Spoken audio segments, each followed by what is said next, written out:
Yeah, so I've been in music for the last 15 years. Started as an independent artist. I'm still an independent artist.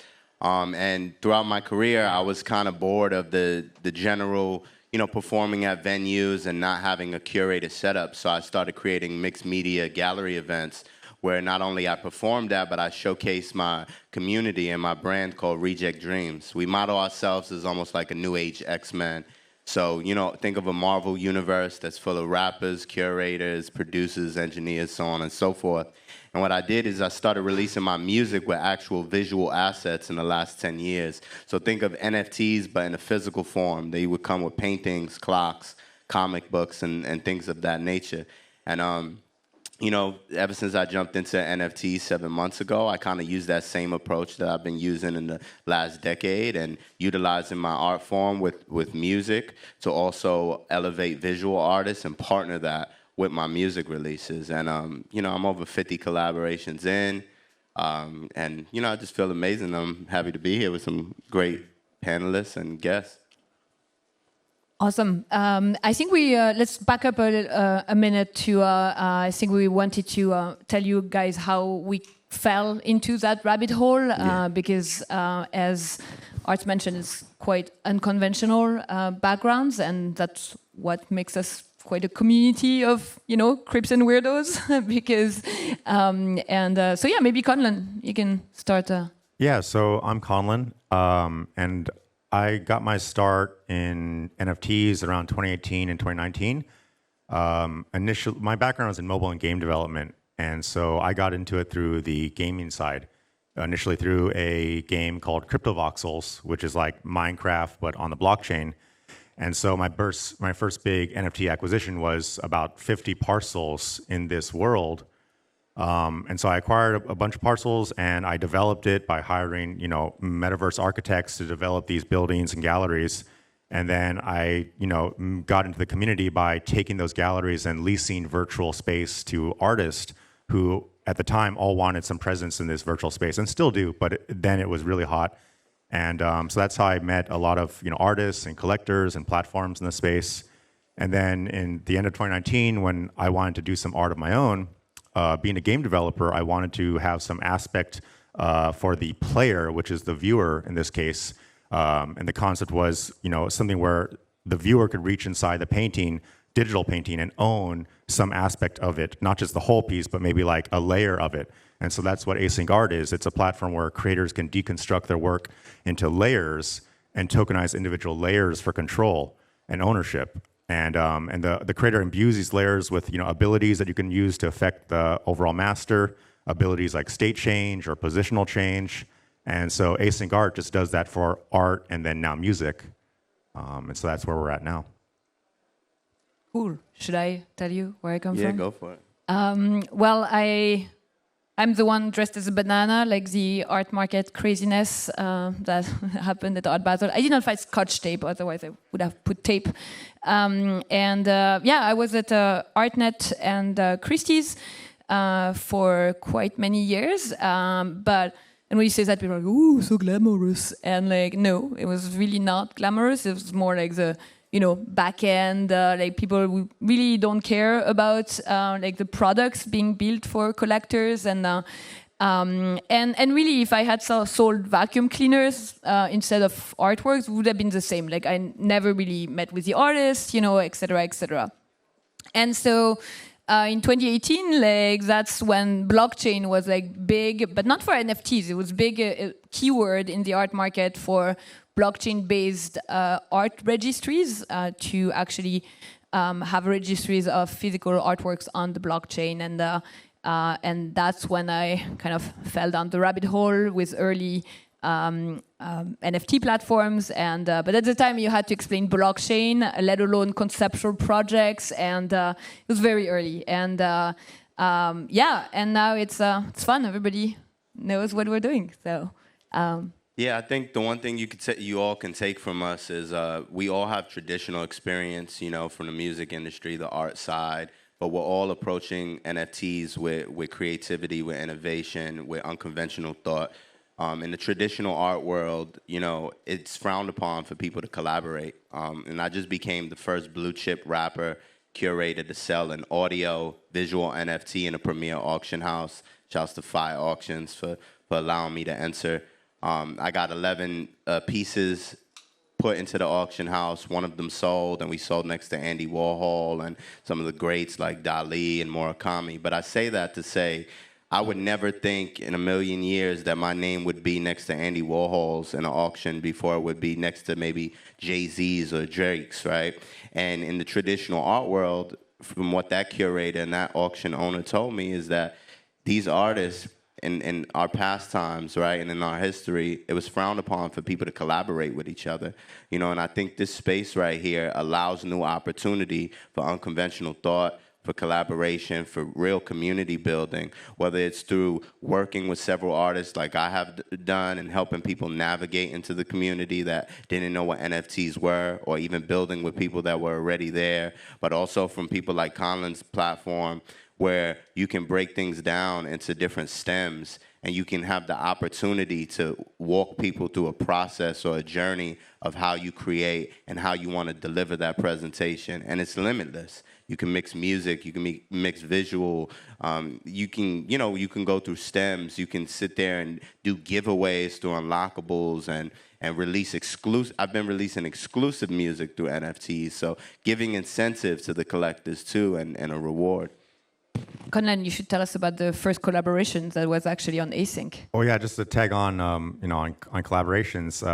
When we talk about NFTs being the future of art and music, NFTs inherently want to be collaborative. The entire system that they're built upon, blockchain, is collaborative. It's people coming together, and anyone can join. There's no barriers. And so I think we're just scratching the surface this year, where people are getting into NFTs, but then they're going to want to start their NFTs to do more, to interact with other projects, with other NFTs.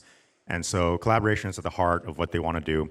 And Async Art, our Genesis piece, was called The First Supper, and it was exactly that. It was a collaboration of 13 of, at the time, top-selling crypto artists coming together and all contributing a layer to this remix of Da Vinci's Last Supper, where every layer they contributed was a character sitting at this table. And each of these characters had different abilities. Some had state change, where you could change their outfit. Some of them could actually move around the piece. And so, yeah, collaborations are at the heart of it. And just to touch on, like, when we say, are they the future of art and music, it sounds really lofty, but as a new creator coming into the space in the next 10 years, you're going to have a choice between, do I stay in the traditional analog world, or do I get into this really diverse, innovative, exploding space where all these projects are working together and anyone can just be part of it, and you're going to be like, of course I want to be part of this world. And so yeah, no, it's and it's very interesting that it's also collaboration, not only just artists with musicians, but it's also like collaborations between the collectors, because they can coordinate to have a special state of the work, and that's actually, community is something that the art market has always failed at. This is not something that is a common term and a common practice, because in these gated communities, like the traditional music and art market, there are a lot of gatekeepers, gated, and power means opacity, because that's how the main actors retain power and control pretty much the fate of the creators, right? Because if you're an emerging artist, being a musician or a visual artist, there are so many people who can actually impact if you're successful or not, right? It's not just you as an artist, or the quality of what you produce. It's really, for the art market, for example, it's very traditional, art school, then a gallery discovering you at the end of art school, then pushing your career, then the art fairs, then the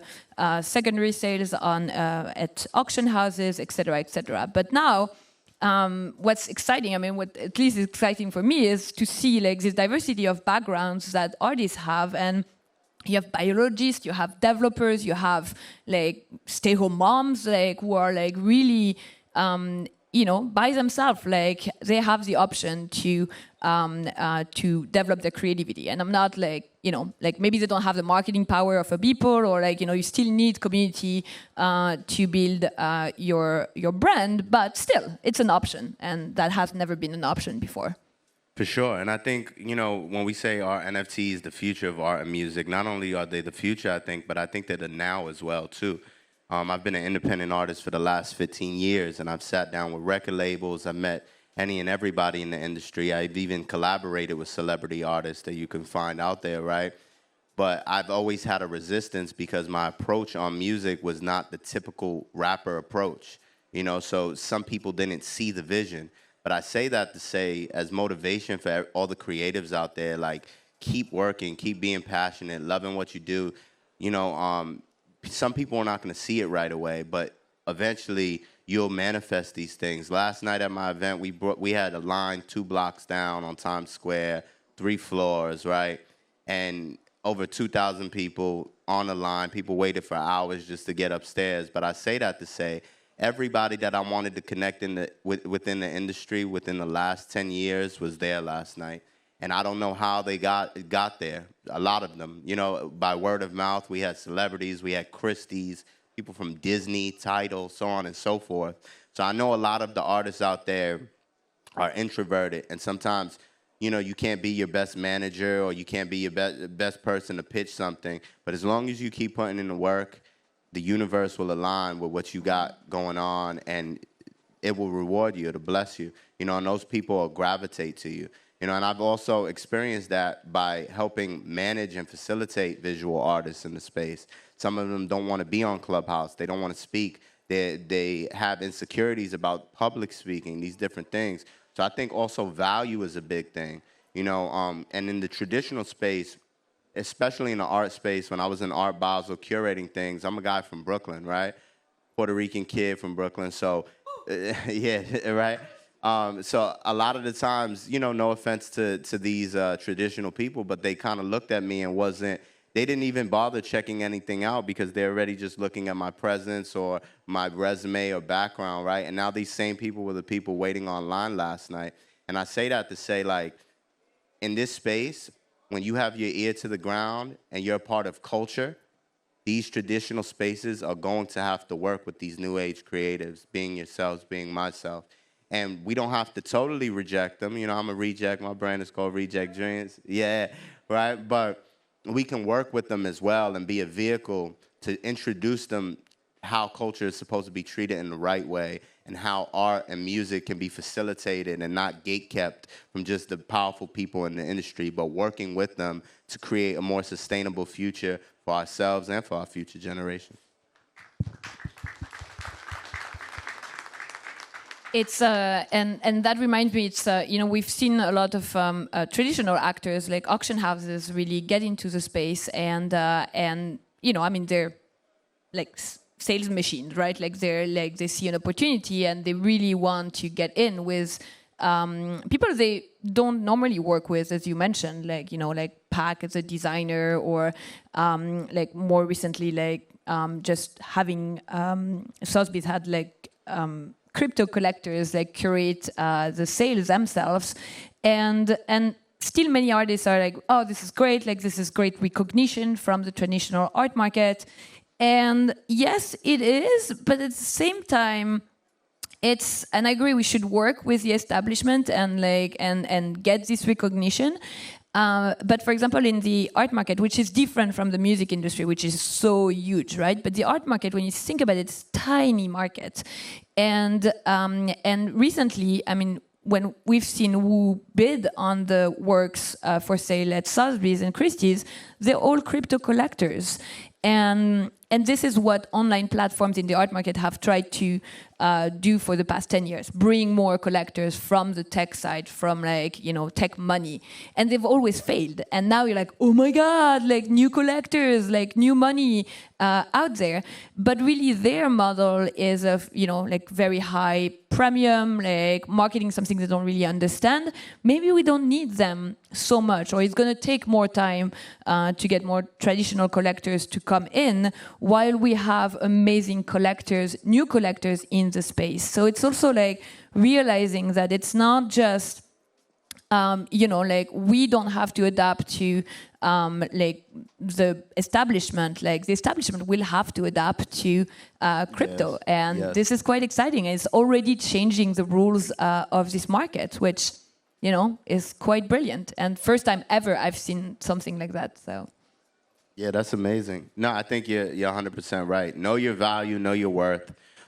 We don't have to fold to the establishment at all. We are setting the tone here. You know what I'm saying? But the job is to continue to build the community, continue to build more collectors, more enthusiasts behind NFTs, so on and so forth. Huey Newton he has this quote where he says, sometimes you have to fight for revolution without seeing the fruits of your labor. So you have to believe in something before physically being able to see it. And I think for a long time, myself personally and people part of my community and family have been believing in this for so long. And just to even see the turnout we had last night in Times Square is just humbling. We had Busta Rhymes in the building. We had people of that stature, and they were even telling me, like, we've never seen this in Quad Studios in this premiere. Nobody has had a line like this, but if it wasn't for my support system, my community, my foundation to continue to believe in me, right, and us believing in something that a lot of people might have not seen right away when they looked at me or they first met me, we wouldn't be here, So I think when you look at people like the Gary V's of the world, right, traditionally these people might be frowned upon, but now there's a new opportunity because there's a new climate. Another good example is somebody like Virgil Abloh, right? Creative director for Louis Vuitton now, right? Dapper Dan, he's now working with Gucci. This guy was making Gucci famous in the 80s by just customizing certain jackets and things like that. But now, through the internet and through the power of word of mouth community, it allows more marginalized people to have the opportunities to be the head of these platforms, to set the tone, to give people authenticity by saying, listen, okay, if we're going to give you an auction from Christie's or Sotheby's, we're going to truly represent what NFTs are and who the community is. We're not just going to bring the most famous artists in the world to just do an NFT, Conlan, and you're even inventing new types of art on async, so it's I think what's really exciting about how we're talking about expanding and growing past the existing art and music markets. One aspect of that is that there's now new people who can come and contribute to these creations. Before it was like, okay, artists, musicians, but now we're seeing scientists, different types of creators, poets, people, 3D designers, people who originally were like, okay, you can only monetize your works via architecture or maybe some concept art or something in the film industry, but now you can just directly monetize or collaborate with people and make your creations the offering. And so that's, again, like, it's a future of art and music because we're growing it in a way that wasn't possible, pre-NFTs.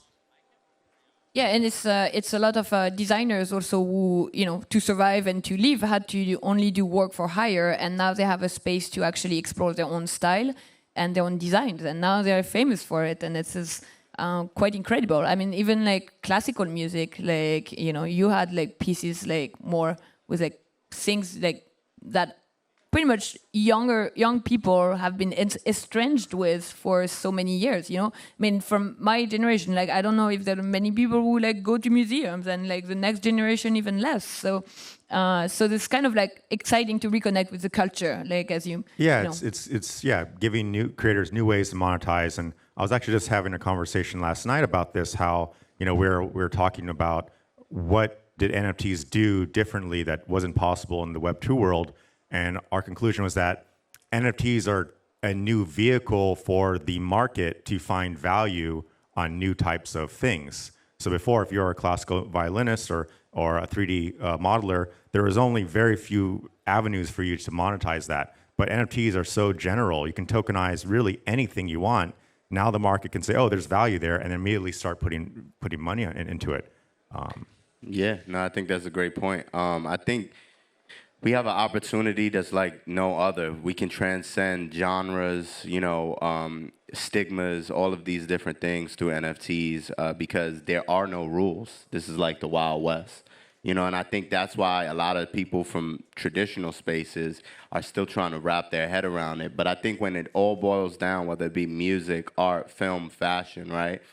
Art is art, no matter what genre you put it in. And from my personal story, that's why a lot of people didn't see it right away. Because at one moment, I could be rapping over a boom bap track, something Jay Dilla like, right? And then the next moment, I could be rapping over a Juilliard violinist on one of my songs and bringing in an opera singer at the end. And this was before NFTs, you know? But now that I have this platform, people start to see it more because now there's a tool and a vehicle where people could understand it and digest it. So I think just in general, like, there's no ceilings, you know, it's limitless to what the possibilities are. And people putting you in a box, oh, you're this type of artist. Like even the term NFT artist, personally, I don't really like because I think we're just artists. You know, a woman on the train once told me that the creatives of the world are the decorators of the world. You know, we're making the buildings look saucy with the design. We're dressing up the music. We're dressing up the art. You know, we're giving life those spices it needs, you know? All right, so if we summarize, like, are NFTs the future of art and music? I think we all agree to say yes, right? Okay. Yeah. Yes. All right, just making sure. And so for a few reasons, so there's definitely more collaboration, less like boxes that you need to be put in, community, and unlimited possibilities, like really. Yeah, and I would say also, art is what it makes you feel, you know? So if you resonate with something, and that's the beautiful thing, right? I could go 3 weeks selling back to back to back, and then maybe a week I go with no sales, right? But then somebody randomly finds a piece you put out 2 months ago on Twitter, and it made them feel a way. So they go purchase it. So look at it also as like investing in an early Apple stock. When you invest in art, or you invest in Async or Fanny here, you're investing in not what we are only today, but what you expect for us to be in 10 years and 20 years, and so on and so forth. Great. Any last words, Conlan? Just really excited to see all these new people coming into the space. Oh yeah, new collectors. I forgot, like a new audience. New audience, new collectors, new creators, and it really is like, you know, at the last NFT.NYC, it felt like, oh, this is the time to get in, you know, because all the rules are being written now, and it feels like that way again, even this year. Like this is the time to get in. Like all the rules can be written by people coming in. So excited. All right, so it's your turn now. So surprise us. I think that's all for us. Thank you. Yeah, thank y'all so much. Appreciate y'all. Thank you.